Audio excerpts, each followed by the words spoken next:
Hello friends, welcome to my channel. तो आज के हमें लोटे माछेर झुड़ोर रेसिपि निये चले एसेछि। एटा किन्तु खूब सहजे बानानो जाए। तो चलुन रेसिपिटा देखे निई। प्रथमे लोटे माछगुलो लवण और हलुद माखिए रेखेछि।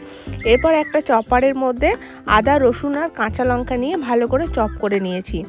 एबार एकटु सर्षेर तेल गरम करे एते आमी पेঁয়াজ दिए दिएछि। पेঁয়াজগুলো एकटु भाजा भाजा हये गेले एर मध्य चपारे चप करा आदा रसुन और काँचा लंका दिए दिएछि।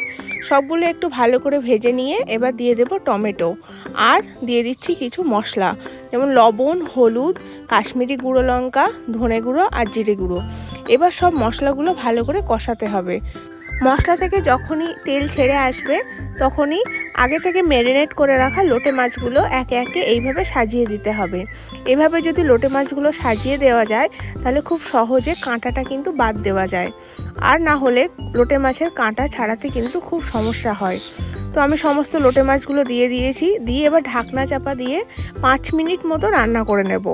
বেশ 5 মিনিট পরে মাছগুলো কিন্তু একদম নরম হয়ে যায়। এতে কিন্তু জলের একটুও প্রয়োজন হয় না, জল দিলে কিন্তু নাল হয়ে যায়। এবার লোটে মাছগুলো থেকে আমি একে একে এইভাবে চামচের সাহায্যে কাঁটাগুলো ছাড়িয়ে নিচ্ছি। খুব সুন্দর করে কিন্তু কাঁটা এইভাবে ছাড়ানো যায়। সমস্ত লোটে মাছের কাঁটা ছাড়ানো হলে মশলার সাথে ভালো করে মিশিয়ে ভাজা ভাজা করে নিয়ে উপর থেকে একটু ধনেপাতা ছড়িয়ে দিলেই লোটে মাছের ঝুড়ো একদম রেডি। আমার এই রেসিপি ভালো লাগলে আমার চ্যানেলটি অবশ্যই সাবস্ক্রাইব করবেন।